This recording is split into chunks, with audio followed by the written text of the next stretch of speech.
आज की इस वीडियो में मैं आपके लिए एक बहुत बेहतरीन टॉपिक लेके आया हूँ भाई। ठीक हो गया, जो है DDT। क्या है भाई? DDT। DDT का मतलब क्या होता है? डाई क्लोरो, क्या होता है? Die chloro diphenyl, diphenyl, phenyl trichloro ethane, trichloro ethane. ठीक हो गया भाई। याद रखना, इसका जो स्ट्रक्चर है वो मैं आपके लिए ऑलरेडी बना चुका हूं भाई यहाँ पे। ठीक हो गया, एक बार मैं लिख देता हूं। C single bond Cl, Cl और Cl। ठीक है, और क्या होता है, मेरे पास एक C होता है और यहाँ पे 2 क्लोरोबेंजीन ऐड होते हैं।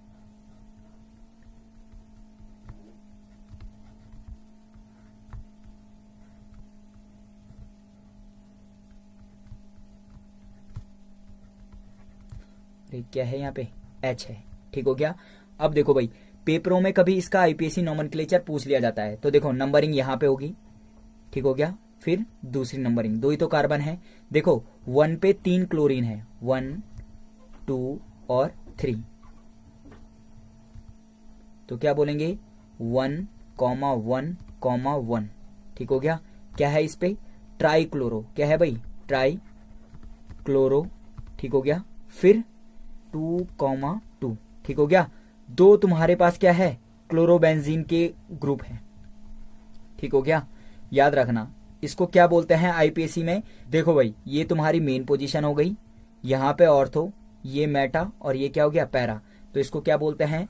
Para chlorophenyl. 2 के लिए याद रखना डाई लगाना पड़ता है, लेकिन ये ऑर्गेनिक लिगेंड है, इसलिए इस पे क्या लगता है? बिस लगता है। क्या लगता है भाई? बिस। बिस का मतलब भी कितना होता है? 2 होता है। ठीक हो गया। ऑर्गेनिक के लिए क्या आता है? बिस ट्रिस करके आता है। ठीक हो गया।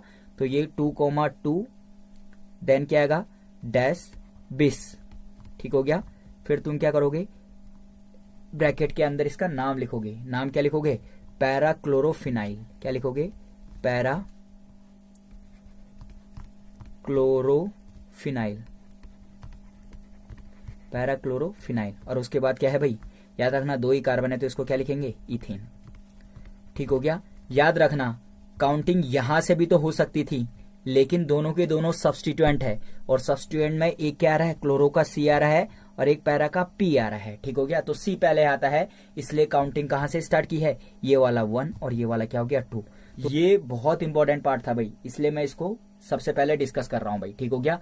अब देखो DDT के बारे में कुछ इंट्रोडक्टरी पार्ट देखते हैं। ठीक हो गया। देखो भाई, जो DDT है उसको मैं ऑलरेडी बता चुका हूं। ठीक हो गया। जो DDT की फुल फॉर्म होती है वो होती है डाईक्लोरो डाईफिनाइल और ट्राईक्लोरो इथेन। ठीक हो गया। स्ट्रक्चर और आईपीएसी ऑलरेडी मैं करवा चुका हूं। ठीक हो गया। याद रखना भाई, जो DDT है वो फर्स्ट ऑर्गेनिक इंसेक्टिसाइड्स है, समझ में आया? जो क्या है? क्लोरीनेटेड है, मतलब जिसमें क्लोरीन है। और इसको कब प्रिपेयर किया गया था? 1973 में बनाया गया था। ठीक हो गया। लेकिन जब इसको बनाया गया तो लोग इसको क्या करते थे?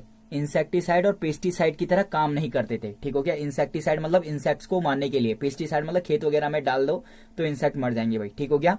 लेकिन लोग इसका इंसेक्टिसाइड और पेस्टिसाइड के रूप में काम नहीं करते थे। बाद में एक साइंटिस्ट आए स्विट्जरलैंड के। ठीक हो गया। बाद में स्विट्जरलैंड के एक साइंटिस्ट आए भाई। ठीक हो गया। उनका नाम था पॉल म्यूलर। समझ में आया? पॉल म्यूलर जो थे वो कहाँ के थे? गिगी फार्मास्यूटिकल्स था स्विट्जरलैंड में, वहां के साइंटिस्ट थे भाई।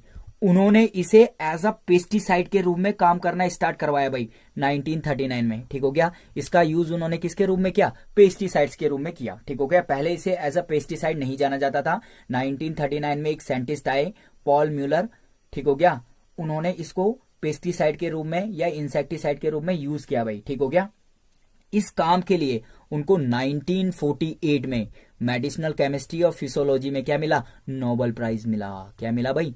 नोबेल प्राइज मिला। इस बात को ध्यान रखना भाई। ठीक हो गया। पहले इसे एज ए इंसेक्टिसाइड नहीं जाना जाता था, बाद में एक साइंटिस्ट आए, उन्होंने इसे इंसेक्टिसाइड के रूप में काम किया और उनके इस काम के लिए इन्हें 1948 में क्या मिला? नोबेल प्राइज भी मिला भाई। 1948 में इनको क्या मिला था? नोबेल प्राइज मिला था। ठीक हो गया भाई। याद रखना, इसका मेन काम क्या था? इसका मेन काम क्या था? देखो 1939 मतलब 1940, ये सेकेंड वर्ल्ड वॉर का टाइम है। सेकेंड वर्ल्ड वॉर में मॉस्किटो से जो फैलने वाली बीमारी थी मलेरिया, वो बहुत ज्यादा फैल रही थी भाई। एक पैंडेमिक जिसको बोलते हैं ना, एक पैंडेमिक आ गया था मलेरिया के कारण। मतलब लोग इतने ज्यादा मर रहे थे, बिल्कुल बेमौत मर रहे थे मलेरिया से। तो याद रखना वहां पे ये जो इंसेक्टिसाइड है वो बहुत ज्यादा काम आया भाई, इसीलिए तो नोबेल प्राइज मिला था। और उस मलेरिया की बीमारी से लड़ने में इसने बहुत सहायता प्रदान की थी। जैसे ही मॉस्किटो पे याद रखना डीडीटी का छिड़काव किया जाता था, वैसे ही मॉस्किटो क्या हो जाते थे? मर जाते थे। ठीक हो गया। और अमेरिका में एक और बीमारी थी, समझ, टाइफस, ये फीवर है भाई। ठीक हो गया। याद रखना ये लाइस के द्वारा फैलाई जाती है। तो इस टाइप की बीमारियों के लिए भी ये डीडीटी याद रखना बहुत कारगर सिद्ध हुआ। इनके जो इंसेक्ट्स थे जिनसे ये फैलता था उनको मारने में बहुत हेल्प की भाई इसने। ठीक हो गया। अब देखो भाई लोग इसका काफी ज्यादा यूज करने लगे भाई। ठीक हो गया। 1940 के समथिंग लोग इसका बहुत ज्यादा यूज करने लग गए। ठीक हो गया। अब क्या हुआ, लोगों ने इंसेक्ट को मारने में तो यूज किया, लेकिन खेतों में भी इनका यूज करने लग गए। ठीक हो गया भाई। याद रखना अगर फसलों पे अगर कोई कीड़े लग रहे थे तो लोगों ने डीडीटी का प्रयोग करना स्टार्ट कर दिया भाई। ठीक हो गया। तो इसके क्या डिसएडवांटेज हुए ये भी देखते हैं। देखो भाई याद रखना लोगों ने इसका बहुत ज्यादा यूज कर दिया था भाई, बहुत ज्यादा यूज। लोग इंसेक्ट को मारने में ही नहीं, इनफैक्ट खेतों में भी इसका यूज करने लग गए थे, ताकि खेतों में जो कीट लगे ना फसलों पे वो मर जाए भाई। ठीक हो गया। इसके कारण कहीं फिश और बर्ड्स की जो प्रजातियां हैं वो क्या हो गई भाई? विलुप्त हो गई भाई। ठीक हो गया। इसका रीजन क्या था? याद रखना जो डीडीटी है, डीडीटी वो वाटर में सॉल्युबल नहीं होता है। वाटर में क्या है? इनसॉल्युबल है। ठीक हो गया। लेकिन याद रखना अगर कोई फैट है, फैट, तो ये फैट में क्या है? सॉल्युबल है, सॉल्युबल है। ठीक हो गया। जब लोग क्या करने लग गए, जो खेत है, क्रॉप्स है, उन पे अगर इसका यूज करने लग गए तो याद रखना, याद रखना ये क्या होता था? बहुत मतलब फसलों के ऊपर इस तरह से जम जाता था। ठीक हो गया। और बहुत सालों तक रह जाता था क्योंकि ये वाटर में सॉल्युबल नहीं होता था। अब क्या होता था? बारिश का मौसम आता था और ये बह करके कहाँ चले जाता था? रिवर में चले जाता था, रिवर में। ठीक हो गया। उस रिवर में बहुत सारे फिश वगैरह रहते थे। ठीक हो गया। और उस पानी को क्या यूज करते थे? बर्ड भी यूज करते थे, बर्ड। ठीक हो गया। तो बहुत सारे फिश तो इसके कारण मर गए। ठीक हो गया। और बहुत सारे बर्ड जो है इसके कारण क्या हो गए? विलुप्त होने लगे। बहुत सारे बर्ड्स की जो प्रजातियां हैं वो विलुप्त होने लग गई। इसका रीजन क्या है भाई? देखो याद रखना जो डीडीटी है वो क्या करता है? याद रखना जैसे बर्ड ने पानी पिया उसके बॉडी में चले गया। ठीक हो गया। उसके बॉडी में चले गया। जो फैटी टिश्यूज हैं वो उसमें क्या हो गए? जमने लग गए, जमने लग गए, समझ में आया? क्योंकि वो उसमें क्या थे? सॉल्युबलाइज थे, तो वही रहने लग गए। ठीक हो गया भाई। यानी कि जो उनके फैटी टिश्यूज थे, क्या थे भाई? Fatty tissue, fatty tissues. जो फैटी टिश्यूज थे उसमें क्या होने लगे? एकत्रित होने लग गए, समझ में आया? याद रखना जो बर्ड की बॉडी थी, याद रखना वो डीडीटी को मतलब पचा नहीं पाई, और जो फैटी टिश्यूज थे ये उनके साथ सॉल्युबलाइज हो गए और वहां एकत्रित होने लग गए। जैसे बर्ड पानी पीते रहे तो याद रखना ये बहुत सारी मात्रा में उसके पास क्या देते थे? एकत्रित होने लग गए। ठीक हो गया। अब जब ये बर्ड में बहुत ज्यादा मात्रा में एकत्रित होने लग गए तो बर्ड की बॉडी में जो कैल्शियम था, कैल्शियम, कैल्शियम, ठीक हो गया। इस कैल्शियम से तो याद रखना जब वो फर्टिलाइज होते हैं, जब वो एग देते हैं, तो याद रखना उन एग के बाहर से कैल्शियम कार्बोनेट रहता है भाई। ठीक हो गया। अब याद रखना क्या हुआ? जो बर्ड्स थे उनकी बॉडी में बहुत सारा डीडीटी क्या होने लग गया? एकत्रित होने लग गया, जिसके कारण कैल्शियम की कमी होने लग गई। वो कैल्शियम बनने ही नहीं देता था बर्ड्स की बॉडी में। देखो भाई जिससे क्या हुआ? जो एग के बाहर का ये व्हाइट है ये बन ही नहीं पाता था, और बर्ड्स के जो बच्चे थे वो पैदा नहीं हो पाते थे भाई। ठीक हो गया। जिसके कारण उनकी प्रजातियां धीरे धीरे क्या होने लग गई? विलुप्त होने लग गई। समझाया? ये जो प्रॉब्लम्स आई वो 1950 के बाद से स्टार्ट हुई, लेकिन याद रखना जब साइंटिस्ट ने लगातार लगातार खोज की तो आखिरकार 1973 में पता चल गया कि बर्ड की जो प्रजातियां विलुप्त हो रही है उनकी बॉडी में, फैटी टिश्यूज में बहुत सारी मात्रा में डीटीटी जो है वो एकत्रित है, एक्यूमुलेटेड है। समझ में आया? जिसके कारण 1973 में यूएसए में इसको क्या कर दिया गया था, बैन कर दिया गया। समझ में आया। ये इंडिया में भी बैन है, लेकिन अभी भी बहुत सारी कंट्रीज ऐसी हैं जो गरीब कंट्रीज है, वहां पे इसे एज ए इंसेक्टिसाइड और पेस्टिसाइड यूज किया जाता है भाई। ठीक हो गया। तो ये कहानी थी डीडीटी के बैन होने की। समझ में आया। क्यों बैन हुआ? क्योंकि फिश और बर्ड की बहुत सारी प्रजातियां क्या हो गई थी, खत्म हो गई थी। ठीक हो गया। तो लास्ट में इसको बैन करना पड़ा। देखो भाई, डीडीटी को बनाते हैं भाई, किस तरह से बनाते हैं ये भी देख लेते हैं।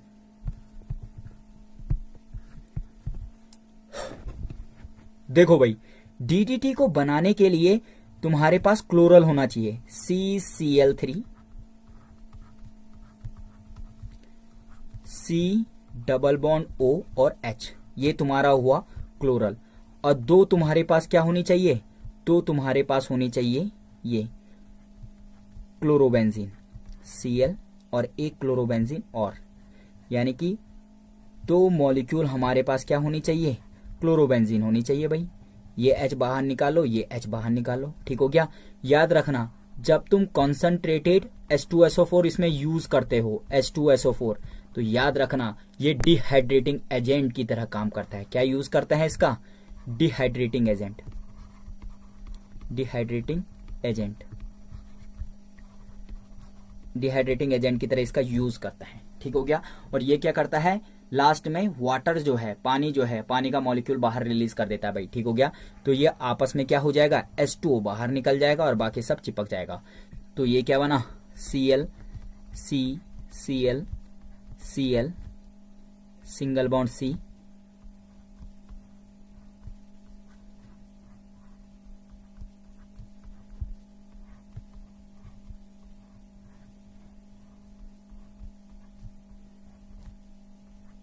Cl और Cl।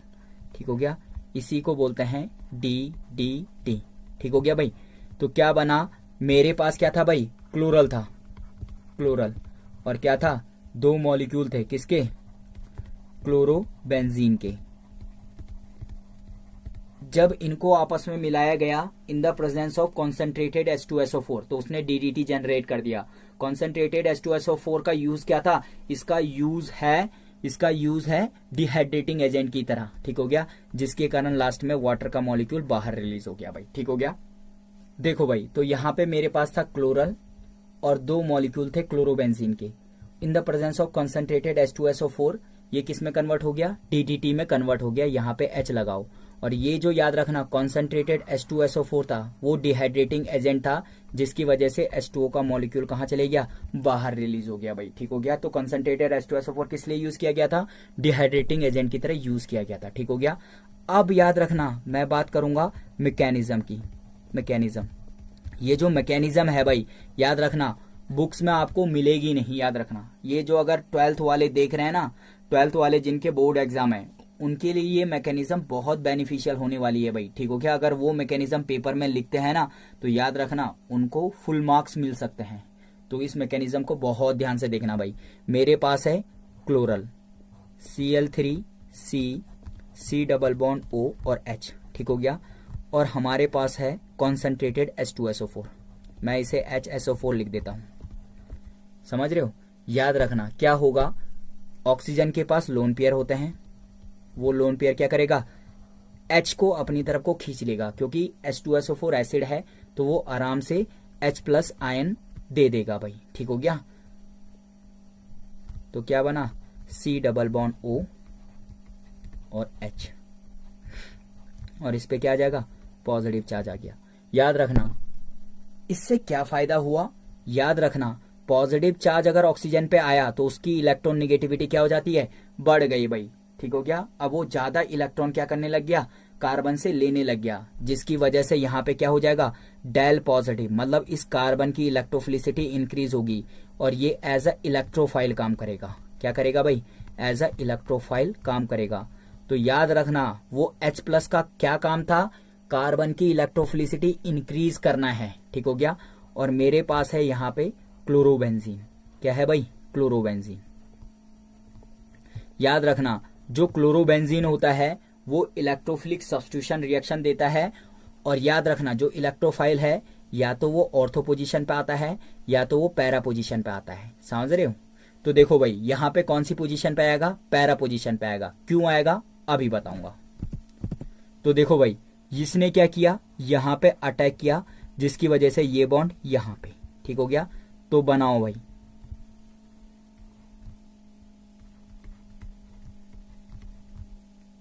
ये आ गया OH आपका, और याद रखना ये हो गया Cl, ये बॉन्ड था तो यहां पे आ गया पॉजिटिव, ठीक हो गया भाई। यहां पे एक हाइड्रोजन है, ठीक हो गया। अब क्या होगा, ऑक्सीजन के पास अपने 2 लोन पेयर है, ये वाले, ठीक हो गया। याद रखना ये इस हाइड्रोजन को खींचेगा, क्यों खींचेगा, क्योंकि ये एसिडिक हाइड्रोजन है, और ये अपने बॉन्ड को यहां छोड़ देगा इस तरह से, ठीक हो गया। तो देखो भाई नेक्स्ट क्या बना, बहुत इंटरेस्टिंग है, याद रखना।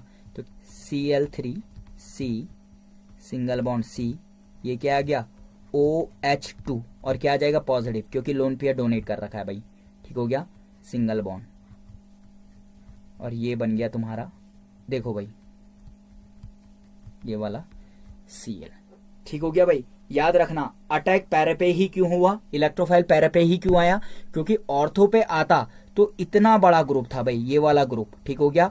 अगर ये यहाँ पे ऑर्थो पोजीशन पे आता तो इन दोनों के बीच में काफी अच्छा रिपल्सन होता, ठीक हो गया भाई, जिसके कारण चीजें अनस्टेबलाइज हो जाती, इसीलिए पैरा पोजीशन पे अटैक हुआ भाई, ठीक हो गया। अब देखो भाई ये वाला ग्रुप बाहर भाई, तो देखो क्या बना, देखो भाई ये बन जाएगा तुम्हारा Cl3C सिंगल बॉन्ड C, और ये आ गया प्लस, और सिंगल बॉन्ड क्या आ जाएगा, ये तुम्हारा एक क्लोरोबेंजीन इस पे चिपक गया है, ठीक हो गया भाई। अब बारी है दूसरे क्लोरोबेंजीन की। देखो भाई ये तुम्हारा फिर से इलेक्ट्रोफाइल जनरेट हो गया, क्या हो गया है, इलेक्ट्रोफाइल जनरेट हो गया है, ठीक हो गया भाई। देखो भाई एक H की कमी पड़ रही है, ठीक हो गया। ये वाला जो H था यहाँ पे मैंने लिखा नहीं, तो वो यहाँ पे आ जाएगा, देन ये वाला यहाँ पे आ जाएगा, और फिर यहाँ पे भी आ जाएगा, ठीक है। अब मेरे पास क्या बचा हुआ है, मेरे पास बचा हुआ है दूसरा क्लोरोबेंजीन, ठीक हो गया, दूसरा क्लोरोबेंजीन। तो देखो भाई वो इलेक्ट्रोफाइल को कहाँ पे लाएगा, पैरा पोजीशन पे लाएगा, यहाँ पे अटैक करेगा, ठीक हो गया। तो क्या बना, देखो हमारे पास बना Cl3C सिंगल बॉन्ड C, और इसके साथ क्या है, एक H है यहाँ पे, और क्या आएगा, पहला क्लोरोबेंजीन ये वाला, और यहाँ पे आएगा दूसरा क्लोरोबेंजीन, यहाँ पे पॉजिटिव आएगा भाई,